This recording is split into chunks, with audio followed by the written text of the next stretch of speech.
నమస్తే, నేను సిరి. రియల్ ఎస్టేట్లో మనకి చాలా డౌట్స్ ఉంటాయంటే ఇక్కడ చూసినట్టయితే ఈ 111 జీవో అంటే ఏంటి, అసలు 111 జీవో ఉన్న ఏరియాలో ల్యాండ్ కొనాలా వద్దా, అక్కడ అసలు ఇల్లు కట్టాలా వద్దా అనే డౌట్స్ సందేహాలు ఉంటాయి మనకి. అసలు దాని గురించి సరిగా అవగాహన లేకపోవడం వల్ల ఒకవేళ కొంటే ఎలా ఉంటుంది, కొనాలని ప్లాన్ చేసుకున్న వాళ్ళు ఎలాంటి జాగ్రత్తలు తీసుకోవాలి, సో ఇలాంటి అంశాలు మనకి బాగా వివరించడానికి ఈరోజు మనతో పాటు ఉన్నారు. రియల్ ఎస్టేట్ రంగంలో 30 ఏళ్ళుగా తనకంటూ ఒక ప్రత్యేక గుర్తింపు తెచ్చుకున్నారు realtor oxygen founder CEO doctor Nandi Rameshwar Rao గారు. నమస్కారం సార్. సార్, ఇప్పుడు చూస్తుంటే 111 జీవో, ఈ 111 జీవో ఉన్న ఏరియా ఏదైతే ఉందో మరి అక్కడ అసలు నిజంగా ఇల్లు కట్టుకోవచ్చా, ప్లాట్స్ కొనుక్కోవచ్చా, ఒకవేళ ఏమైనా అక్కడ కొనాలి కట్టాలి అంటే ఏమైనా జాగ్రత్తలు తీసుకోవాలా, ఏంటంటారు సార్? అసలు 111 జీవో అనేది చాలా పెద్ద సబ్జెక్ట్ అండి. కేసీఆర్ గారు గవర్నమెంట్ కూడా పడిపోయింది. వన్ ఆఫ్ ధరణి ఒకటి, 111 జీవో ఒకటి, ఇలాంటి కొన్ని అంశాలు బాగా సిటీలో డెవలప్ చేసి బయట స్టేట్లో డెవలప్ చేయడం ఆధారు. సో 111 జీవో అంటే ఇప్పుడు భారతదేశానికి నేచర్ అనేది చాలా ఇంపార్టెంట్. గ్రీనరీ, వాటర్ రిజర్వ్స్ కానీ గ్రీనరీ కానీ. ఇప్పుడు వాటర్ కొనుక్కుంటున్నాం మేము, మీకు తెలుసు బంజారా హిల్స్ శ్రీనగర్లో వాటర్ కొనుక్కుంటాం, నెలకి 10 ట్యాంకర్లో ఎన్నో. దుబాయ్లో కూడా ఇల్లు, మిడిల్ ఈస్ట్లో కూడా వాటర్ కొనుక్కుంటారు, ఆయిల్ ఫ్రీ అక్కడ. మనకి 2 కాస్ట్లీయే, oil cost water. So water తాలూకు రిజర్వ్స్ చాలా ఇంపార్టెంట్. సో అందుకని అప్పుడు చెరువులు, నాలాలు, మన హైడ్రాలో వచ్చిన అదొకటి. రెండోది ఏంటంటే ఈ 111 జీవాన్ని నేచర్ని ప్రొటెక్ట్ చేసి ఆక్సిజన్ ప్రొడ్యూస్ చేస్తాం. మీకు తెలుసు, ఎర్లీ మార్నింగ్ వాకింగ్ చెట్ల కింద వేస్తే డిఫరెంట్ స్మెల్ వస్తుంది. సో అది NGT అనే ఒక బాడీ ఉంది, నేషనల్ గ్రీన్ ట్రిబ్యునల్.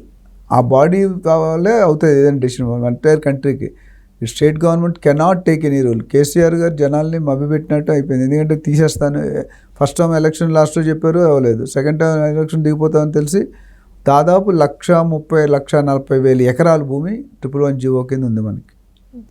అందులో 90,000 లక్ష దాకా ప్రైవేట్ భూములు, ఇంకో 30,000-40,000 ఎకరాలు అసైన్డ్ భూములు, గవర్నమెంట్ భూములు, పోరంబాకు ఇవన్నీ ఉంటాయి అలాంటివి. సో దాన్ని ఆయన తీసేస్తాను. తీసేస్తే 111 జీవో అంటే అర్థం ఏంటి, అక్కడ 10% కంటే ఎక్కువ కన్స్ట్రక్షన్ కట్టుకోకూడదు. సో ఇల్లు కట్టుకోవడం అనే క్వశ్చన్ రూల్డ్ అవుట్. జనాలు తెలీదు.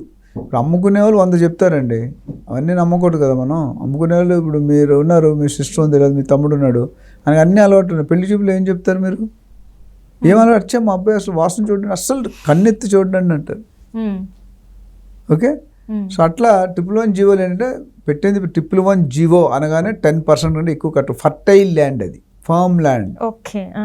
అదేవిధంగా పెరీ అర్బన్ జోన్ అని ఉంది, అందులో 25% మాత్రం కట్టుకోవాలి. సో గవర్నమెంట్లో మన స్టేట్ గవర్నమెంట్ కానీ కొన్ని ఏరియాలు ఐడెంటిఫై చేస్తారు, ఏది 111 జీవో వస్తుంది, ఏది కన్జర్వేషన్ జోన్ వస్తుంది, ఏది FTL కింద వస్తుంది, ఏది బఫర్ జోన్ కింద వస్తుంది, ఏది బయో కన్జర్వేషన్, చాలా రకాలు ఉన్నాయి అందులో. ఫారెస్ట్ ల్యాండ్ ఏరియాస్, ఆ ల్యాండ్స్లో కన్స్ట్రక్షన్ ఈజ్ నాట్ అలౌడ్. అది సింపుల్. 111 జీవో అంటే ఎక్కువ చెరువులు ఇట్ల పక్కన ఉంటుంది. సో ఫస్ట్ తంబ రూల్ ఏంటంటే 10% కంటే ఎక్కువ. అంటే ఫామ్ హౌస్ అంటే ఏంటి, ఒక 1 ఎకరం కొన్నాం అనుకోండి, రఫ్గా 4840, అందులో 10% 400 గజాలు, లేదంటే 480 గజాలు మాత్రం కట్టుకోవాలి. మిగతాది మీరు కూరగాయలు పండించుకోండి, ఆకుకూరలు పండించుకోండి, లేదా స్విమ్మింగ్ పూల్ కట్టుకోండి. అంటే గార్బేజ్, డ్రైనేజ్ జనరేట్ కాకూడదు, ఆ నీళ్ళు కలుషితం అవుతాయి కదా, అందుకని పెట్టారు. సో కేసీఆర్ అయితే ఒక పొలిటికల్ జిమ్కి అంతే, అది ఎత్తడం జరగదు. అది దాని మీద 100,000 కేసులు పెండింగ్ ఉన్నాయి కోర్టులో. 111 జీవో అంటే చీప్గా ఉంటుంది, ఎందుకు కట్టుకోవడం రాదు కాబట్టి. Entertainment, luxury. Farm house means what, go with the family at the weekend, enjoy. So అందుకని ఏం చేస్తారంటే అక్కడ వెళ్ళి ఫిజికల్గా వండుకోవడం. ఇప్పుడు ఫార్మింగ్ చేస్తే ఏం ప్రాబ్లం లేదు, ఎందుకంటే అందులో గార్బేజ్, డ్రైనేజ్ ఏం జనరేట్ కాదు, మొక్కలు కాబట్టి పువ్వులు కానీ, ఆకుకూరలు కానీ, ఫ్రూట్స్ కానీ ఇవన్నీ కూడా పెట్టుకోవచ్చు మీరు. అది చెప్పింది. సో 111 చాలామంది మోసపోతున్నారు, 111 జీవో అని తెలియకుండా కొనేస్తున్నారు. నా దగ్గర మొన్న US నుండి ఒక ఆయన వచ్చాడు, 5 ఎకరాలు కొన్నాడు 111 జీవోలు. కొన్న తర్వాత తెలిసిన 111 ఇప్పుడు అమ్ముదాం అంటే 111 జీవో కదా రేటు. ఆయన ఇచ్చిన రేటు రెసిడెన్షియల్ ప్లాట్ రేట్ ఇచ్చాడు, కానీ కొనేది 111. ఒక దగ్గర 2 దగ్గర, ఒక దగ్గర 3 ఎకరాలు, ఒక దగ్గర 1 ఎకర్ అట్లా కొనేస్తారు. సో తెలియాలంటే ఎలా సార్? ఇప్పుడు అది 111 జీవోలో ఆ ఏరియాలో ఉంది అంటే మనం ఎలా తెలుసుకోవాలంటారు?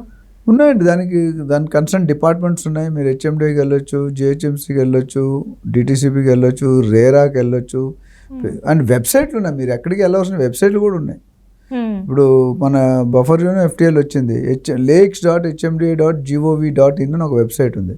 ఆ వెబ్సైట్కి వెళ్ళి మీ విలేజ్, మండలు, డిస్ట్రిక్ట్ ఆ పేర్లు కొట్టి ఆ సర్వే నెంబర్ ఉంటుంది, ఆ నెంబర్ కొడితే లేక్ ఉంటే లేక్ పేరు ఉంటుంది, దానికి ఒక ఐడి ఉంటుంది, ఆ పేరు ఈ 5 పాయింట్లు కొడితే మీకు వచ్చేస్తుంది ఆ జోన్లో ఉందా లేదా, ఆ బఫర్ జోన్లో ఉందా, ఎఫ్టీఎల్ ఉందా, వచ్చేస్తుంది.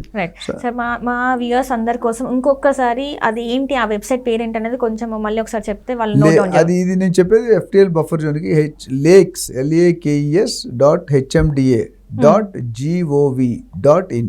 ఓకే, ఇది gov.in అంటే గవర్నమెంట్ వెబ్సైట్ అని అర్థం.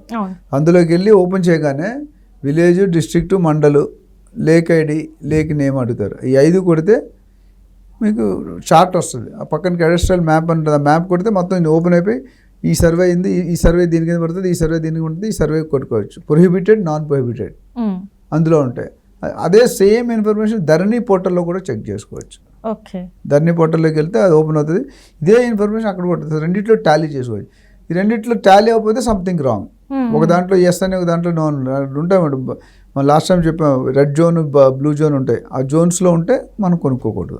ఒకవేళ మీకు ఇక్కడికి క్లారిటీ రాలేదు, మాలాంటి కన్సల్టెంట్ని అడగవచ్చు, లేదా లీగల్ లాయర్స్ అడగవచ్చు, లేదా you can go to concern departments, HMD direct డిపార్ట్మెంట్కి వెళ్ళి అడగవచ్చు. ఎక్కడైనా ఇన్ఫర్మేషన్ అవైలబుల్ ఉంది. అందుకే ఫస్ట్ టైం, సెకండ్ టైం కొనుక్కునేది దయచేసి రియల్ ఎస్టేట్ ఏజెంట్, ప్రొఫెషనల్ ఏజెంట్ని ఎన్నుకొని మీరు అపాయింట్ చేసుకోండి. ఛార్జీలు ఇవ్వాలని ఆలోచించవద్దు.